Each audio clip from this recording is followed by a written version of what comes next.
Hey everybody out there, you're tuned in to 91.8 The Fan. You're in my corner and I have a special guest over in this corner ready for the boxing match. Would you like to introduce yourself to everybody out there? Yeah, hi, this is Jim Foronda, part-time voice actor. I gotta say, and I hope this doesn't offend you, but I love your last name. I kept saying Foronda. Thank you, thanks.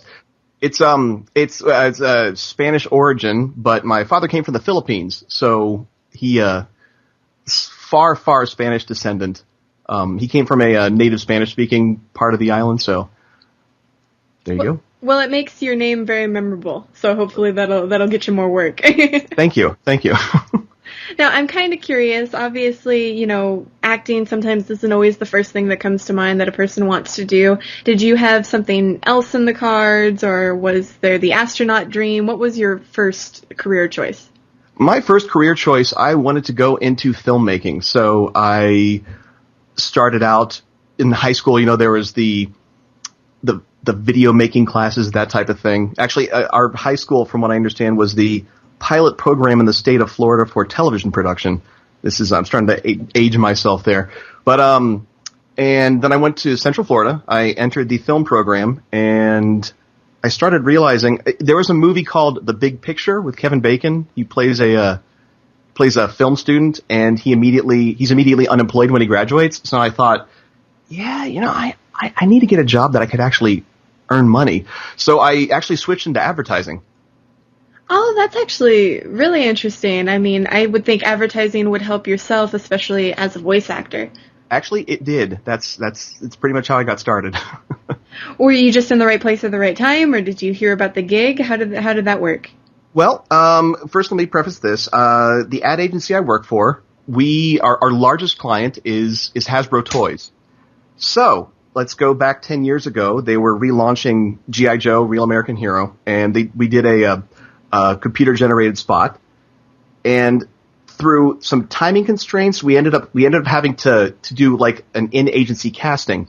So everybody just said, okay, do these voices the best that you can do. So I ended up being, I think, 5 people in the total campaign. And from there on out, I started doing, a couple scratch voices and small character voices for the TV commercials. And our producer told me, you should really put a reel together. So I did, of all the stuff that I'd done at work, and I got an agent, and literally, I'd say 2 or 3 weeks later, I got my first call from Funimation for Case Closed. Oh, very nice. That must have just been a fun first project to work on. I mean, you grow up, especially for the little boys, G.I. Joe's like the man. That's like the best thing out there. Oh yeah, it was great. Villains were always more fun though, because they always had the crazier voices, so. And so once you were called by Funimation, were you surprised that you were going to be dubbing over, an anime? Like, was that sort of something you didn't expect? No, I knew what Funimation did. In college I worked at a video game store, and I was already into anime and video games before. So when I was called out to Funimation, I thought, man, that's cool. So I was very excited when I got that call. Oh, high five, you're a geek and a nerd just like us. Yes, I am. So now, did you know about Case Closed? I mean, that's kind of a popular and large series. Were you aware of it? Actually, I was not when I first started, because it was before they even started airing it. Mm-hmm. It was, I did some research, and it's Detective Conan. This sounds interesting. So it's one thing that I would always try to do is find out what it is that I'm going to be recording for before I would actually go in to record for it. But yeah, first episode, I was a really mean guy, and I was the first victim, if memory serves. Oh, very nice. Yeah, it was fun. The first death. Were there any screams or ows that you remember having to do? No, it was just he was kind of like he married into money. So there's this great argument between he and his wife that she said, "Are you telling me you only married me for money?" And then he kind of comes back, "Yeah. Why else would you think I would marry somebody like you?" He was a real jerk. Well, at Yeah. the same time, I would assume playing a jerk, gets some aggression out in the booth. Oh yeah, it's fun. I mean, they wanted him to sound just even meaner and just very bitter, very self-centered. It was great. I just kind of based him on everybody that picked on me in high school. So. Aww.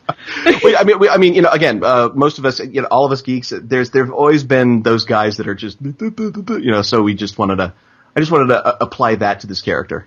That's true. That's actually very cool, though, that you sought inspiration from that into your character, and that's nice that we get to know about that, because a lot of anime fans and game fans can sort of relate, because high school sucks. Oh yeah, well, it sucks to a point until you find your own friends and, it's strength in numbers, that type of thing. Exactly. And so after case closed, what was the big plan afterwards? Were you just trying to, see if you can get in more Funimation work? Were you submitting your demo everywhere? What was the next step? Well, because I was working through an agent, I primarily worked with Eric Vale. He was the first director I worked with on Case Closed. Then he brought me in for a couple other episodes of Case Closed, and I'd say the first large role I had was for Gunslinger Girl. He brought me in on that to play Marco, which was that was a challenge. That was interesting. Now, I haven't seen Gunslinger Girl in quite a while. I have the first DVD, but I do remember that character, and I remember that character being kind of sad. Oh yeah, he hates himself. He's stuck in a job that he hates himself for. His fiance left him, and he's completely cut himself off from the girl that he's monitoring because he doesn't want to get emotionally hurt by it anymore. So he just shuts down. And, he's kind of a jerk in the beginning because he just doesn't know how else to react to anything anymore. But there's some nice redemption for him near the end of the first season. And then when the second season came along, I was even more excited because I had started reading the manga by then, and I saw some of the other things that happened to that character later on. A lot of fun, him. That must have been, really emotional. I'm wondering how you tapped into those emotions when you were in the booth. Well, okay, this is gosh, that was so far, that was so long ago. This is going to sound dumb. I honestly can't remember because most of the characters that I usually play are pretty happy, kind of dippy characters. I'm sorry, that's got to be the most boring answer I could possibly imagine. Oh no, it's fine. I can't remember. I have plenty of stuff to draw on now, but back then, I was thinking I think the death of my grandmother. That was the closest thing I could possibly imagine. But I kind of go by the seat of my pants there. It's just kind of just flying along, read it, and sad. Okay. I understand, and I can tell that, though, if I remember the performance correctly, I can tell that it was pretty emotional, and I remember that character for some reason, like he sticks out in my mind, so I would assume that that was sort of taxing at the time, because you were just starting this as well. Yeah, it was very awkward. I remember I was reading some reviews of the DVD when it came out, and wow, I was called out by name on sounding stiff and uncomfortable in the role. Aww. But actually, it was nice though because when the second DVD came out, I was actually called out for saying, "Wow, Foronda's improved greatly in this role. It sounds much more comfortable." So I thought, I'm getting better. Oh, congratulations. That's always a good thing when you can hear from outside sources that you're improving, because we're always our worst or our best critic, however you want to say it, but when you hear it from other people, it gives you sort of a new way to look at it. It's true. When you see movie stars in interviews, when, Barbara Walters says, "So, have you seen your movie?" And then the actor will say, "Oh, I never watch my own movies." I used to think, really? Why? That seems so silly. But I kind of understand now, because if you're really uncomfortable with your performances, or if you're one of those types of people that thinks, "Man, I could have done that better," it's probably why they don't. But I like watching my stuff because I like seeing, where can I improve? Oh, how about that? So I can totally relate. Like with these interviews, I always go back and I listen to some of them where I was like, why was that not the best interview ever? You know? And then I can sort of pick on things that I was like, well, I too much, or I stuttered too much, or I asked really boring questions. So I can kind of relate. It's, the public eye, you're always a little leery of what people are going to say. It's, you want to be liked. And, so that's why I always try to do well. Definitely, and I think you've done very well in terms of the fact that you started sort of just doing it a part of an advertising company and then worming your way into Funimation and other voice acting. So congratulations. Thank you very much. And I think we're going to take a very short break here on 91.8 The Fan, but don't go anywhere because my special guest isn't, so keep it tuned to your favorite station where we play everything you want and nothing you don't. Oh, golly, I'm bored. Have you considered listening to some music, Mr. Ooze, sir? It's time to pay the piper. As fun as destroying the command center may be, sir, might I suggest 918 The Fan? Lots of amusing teen DJs and the like. A teenager with a big mouth. Not much has changed in 6,000 years. I believe, sir, that they also have a number of celebrity guests from the anime field in for interviews. Woo! Where's my autograph book? That's the spirit, sir. 918thefan.com. As the kids say, check it out. Hey everybody out there, you're tuned in to 91.8 The Fan. I am still here with my special guest. I have not chased him away, I promise. Right? Maybe?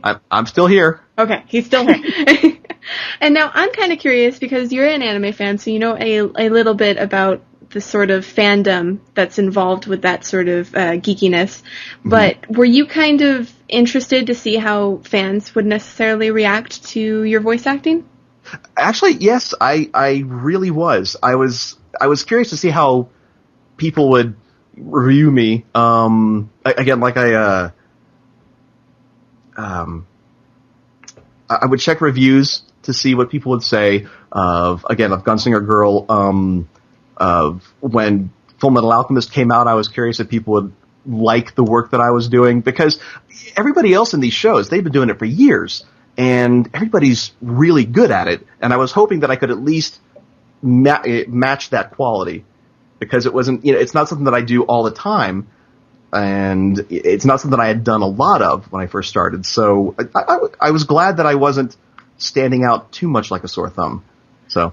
Well, you are doing it part-time, and a lot of the voice actors who have been in the business for 10, 20 years, they can legitimately do it for full-time. I know it takes a lot to do it every single, hour of the day and not have to depend on a day job or anything else. So thank you for trekking along.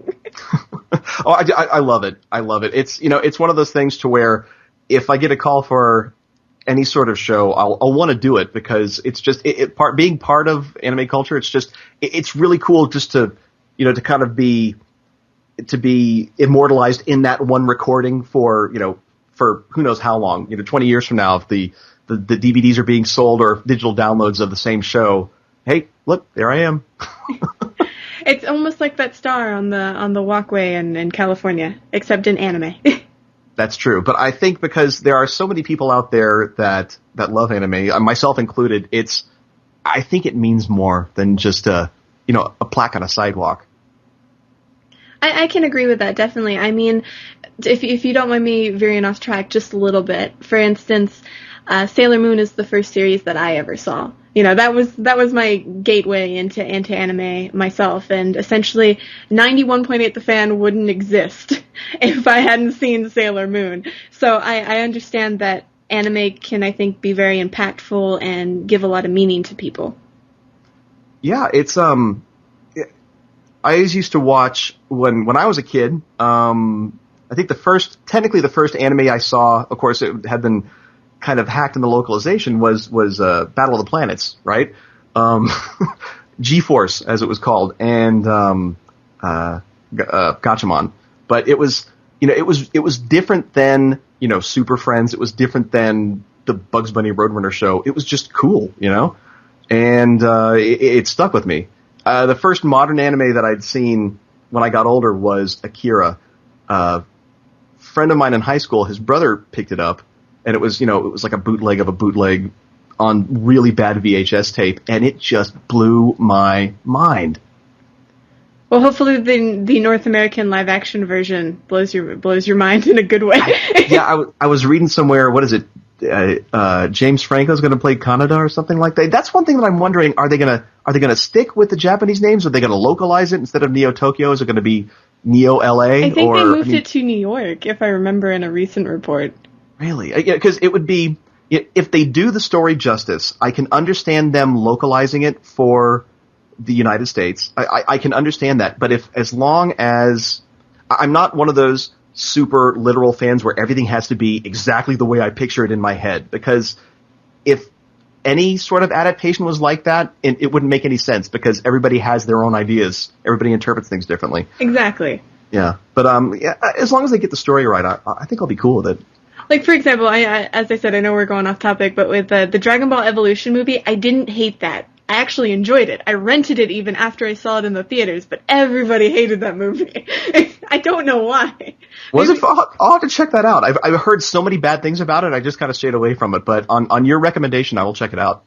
Well, I personally liked it because it didn't take itself too seriously. It felt like an anime. Like, for example, if you've ever watched anything that's Japanese live action, it feels like an anime. It's kind of goofy, it's kind of silly, it's kind of Power Rangers. It's not really supposed to take itself that seriously. Oh, yeah. And so that's really what Dragon Ball Evolution was to me. But I guess because they changed certain things, and, when I was about 8, 9, I didn't really want to watch Burly Men fight, so I'm not the biggest Dragon Ball fan. I was, more into Sailor Moon. I guess I wasn't such a stickler for it being exactly right, so it depends on your taste. Yeah, as long as something's fun, I think I'll enjoy it. Exactly. And now I'm kind of curious, is there anything you're working on now in the voice acting industry that you can talk about, we don't want to get you in trouble, that you would like to tell fans about? Anything you want to pimp out? Actually, right now, things have been running kind of slow right now. The last thing I did was, of course, the last lines of Denny Brosh in Brotherhood. I was kind of sad that the show's over, but because he was, I think my favorite character of all. Other than that, things are pretty slow. I'm hoping that Borderlands 2. It's not anime related, but it is video game related. I'm hoping that in Borderlands 2 I can get back on that. I wasn't in the main game, but I was in the downloadable content for the original one. So, it's one of those games that, hey, we're working on it, but nobody knows about it, myself included. So that's one kind of nice thing about in Dallas. Not only is Funimation here, but they're 7, 8, 9, 10 game developers in the area, and most of the time they cast from within the DFW area. So I was kind of curious about that because most of the video game casts that I hear of, most of the recording happens in California. So I wasn't sure what studios were actually in that area. So I wasn't necessarily going to ask about Borderlands because I was a little bit worried it might be a misprint on your IMDb. Oh, no. It's, I loved being in Borderlands. Interesting story about the whole LA casting. So the second video game I ever did was Unreal Championship 2, which of course was done by Epic, who went on to do Gears of War. So, again, a couple years ago, there is an audition for a game called Unreal Warfare, and it was all top secret at the time, and I'm looking at the images and I'm thinking, wow, this is really cool. And there were a whole bunch of people auditioning for it. It was a massive call. And, people are bumping into each other at the audition. Hey, how's it? Haven't seen you since, that type of thing. And then one day, it just vanished. And I'm thinking, and I don't know the full story, but I'm thinking that when Microsoft made it Microsoft exclusive and just dumped a whole bunch of money into the production, I think somebody said, hey, let's pack up and use union talent. And I think they just went to Los Angeles for that, which was kind of sad. When I was looking at the casting, I'm looking at all this, because all the Epic characters, they're just enormous and they have like giant bodies and tiny heads and they all sound like this. But naturally, I don't sound like that. So the one character I read for and I thought I did a really good job for was Carmine, the rookie. And, when the game finally came out and spoilers for anybody who hasn't played that game. When he gets killed in the first level, I didn't feel so bad. So. Well, there you go. That's not that big of a loss. Don't worry. Yeah. But no, there are a lot of studios that still record out in Dallas. It's fun. Video games are fun to record. I would assume so because you have all like the more reaction sounds. Oh yeah, again for Unreal Championship, my favorite line description ever was slow, painful death, and then in parentheses, on fire. Yeah, the one drawback about that is that if when you record one of those, you really can't record anything else for a couple days until your voice heals. That's true. I hear that they usually put like screaming sessions at the end of the week just to make it easier on your vocal cords. Definitely. And now I'm kind of curious for fans of your work or fans who want to know more about you. Is there any place on the internet they can stalk you in a nice way? Actually, not really. There's my I guess my agent's website, which is marycollins.com. But I'm not, again, because it's a part-time thing, and my day job sometimes takes so much time. I really haven't had the time to set up my own, web destination or anything. Maybe I should. Or at least a Facebook or a Twitter. Well, Facebook is like one of those things that I don't check often, and I kind of just keep it for family and stuff. Yeah. And it was, oh gosh, there was somebody asked me for my Facebook page, and I was trying to be polite because I didn't want to sound like a complete jerk. And I said, I kind of just keep it for friends and family. And she seemed to be understanding about it. And then 2 weeks later, she asked me to friend her on Facebook, and I was thinking, oh my gosh, what do I do? Do I friend her? And then it was very awkward, but we had talked about it before, so I think she was pretty cool about that. So that's things I've heard plenty of times. We actually do a panel at conventions called How to Talk to Voice Actors, and that's one of the things we bring up. They won't give you your phone. They won't give their phone number to you.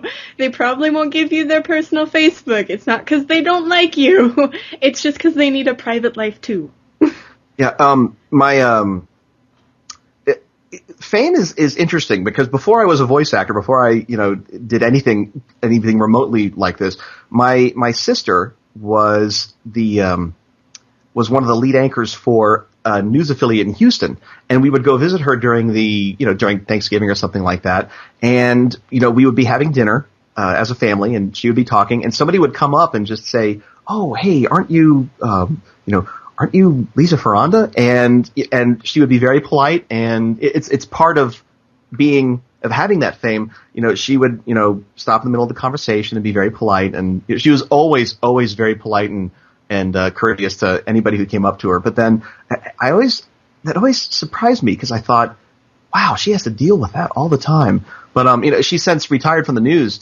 But it was one of those things that I never wanted to do that to people. So if I ever met anybody famous, I'd always kind of, hi, just wanted to let you know I'm a big fan of your work and I'm going to go now. That type of thing. And so I always want to be as courteous and as friendly as she was. And I never want to come across as like, a jerk. Well, that's understandable. I will say that no matter what, there's probably going to be mishaps. So once you're triple A, getting cast in every lead role, definitely you're probably going to have to be wary of those people who just cannot be pleased. Yeah.